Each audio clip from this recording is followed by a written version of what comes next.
जय हिंद दोस्तों। अब तक तो आपको पता चल ही गया होगा कि जापान में एक पैनिक सी सिचुएशन क्रिएट हो गई है।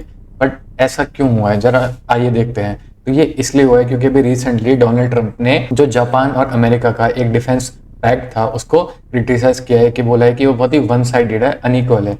तो आइए पहले आप इनकी स्टेटमेंट सुनिए। Japan, but we have an interesting deal with Japan that we have to protect them, but they don't have to protect us. You know that? That's the way the deal reads. We have to protect Japan, and by the way, they make a fortune with us economically. There's another case, but we have to protect Japan, but under no circumstances do they have to protect us.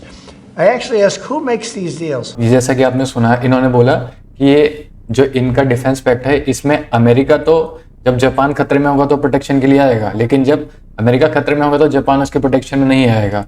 तो ये आप देख रहे हैं कि America बहुत ही sceptical है इस पैक्ट को लेके, और इसी स्टेटमेंट ने जापान के लिए एक कंसर्न रेज कर दिए हैं, क्योंकि जापान की पूरी सिक्योरिटी अमेरिका देखता है। तो आइए देखते हैं कि ये सिक्योरिटी पैक्ट क्या है, कहाँ से आता है।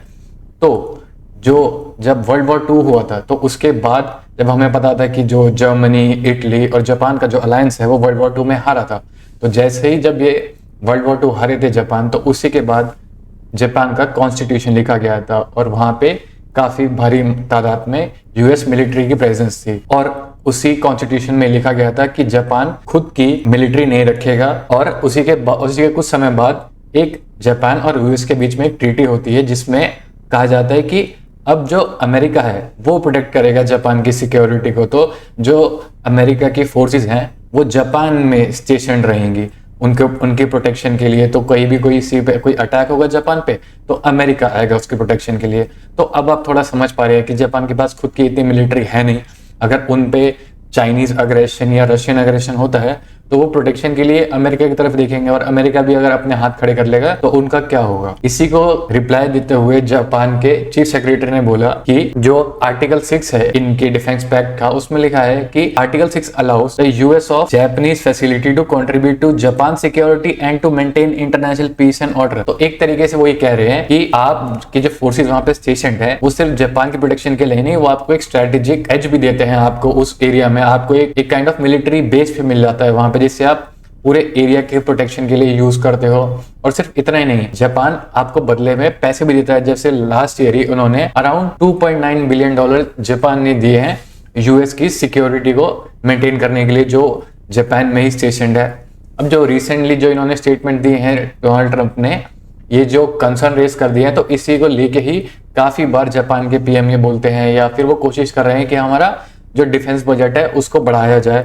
बट ये आपको देखने को मिल रहा है कि जापानीज कैबिनेट वो अप्रूव करता है कि हम इतना डिफेंस बजट बढ़ाएंगे, लेकिन ये जितना भी बजट बढ़ाने को अगर कहते हैं ये आगे बढ़ाने के लिए, बट इतना नहीं बढ़ा पा रहे हैं जितना कि एक एक्चुअल मिलिट्री प्रेजेंस ये क्रिएट कर पाए अपने लिए, ताकि अपने प्रोटेक्शन प्रॉपरली खुद हैंडल कर पाए। तो और उसी के लिए ये रिक्रूट कर रहे हैं, बट वो रिक्रूटमेंट भी वो प्रॉपर तरीके से नहीं कर पा रहे हैं। इन्होंने जो टारगेट रखे थे अपने लिए 2023 में, उसका ऑलमोस्ट ये 50% भी मुश्किल से अचीव कर पा रहे हैं। वहां की जो आम जनता है उसमें भी इतना नेशनलिज्म का जज्बा नहीं रह गया, वो भी इतना मिलिट्री लाइफ की तरफ नहीं जा रहे हैं, अपनी वेल टू डू लाइफ की तरफ ही बढ़ रहे हैं।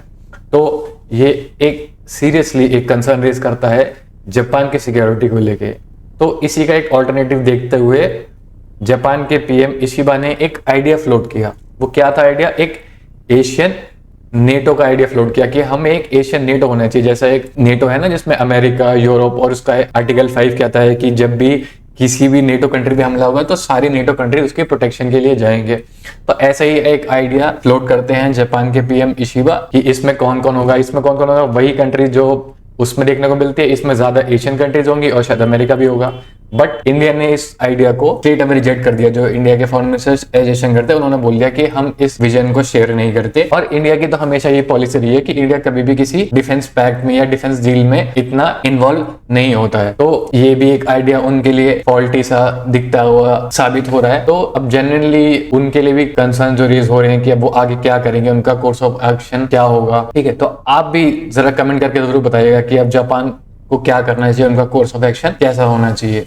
तो ये कुछ सिचुएशन थी जिसकी वजह से एक्चुअली एक पैनिक सिचुएशन क्रिएट हो गई है जापान के अंदर। और आप कमेंट करके बताइए कि अब जापान के पास क्या क्या ऑप्शंस हैं, या जापान को क्या करना चाहिए, क्या यूएसए ट्रस्टेबल पार्टनर है या नहीं है, या उसको दूसरे पार्टनर की तरफ देखना चाहिए, जैसे कि कहें तो यूरोप या फिर इंडिया। आगे मिलते रहेंगे ऐसे ही शानदार वीडियो के साथ, जिसमें आपको ऐसी ही इंटरेस्टिंग चीजें समझने को मिलती रहेंगी। आप जुड़े रहिएगा हमारे चैनल से, हमारे चैनल को सब्सक्राइब कर लीजिएगा। मिलता हूं आपसे अगली वीडियो में।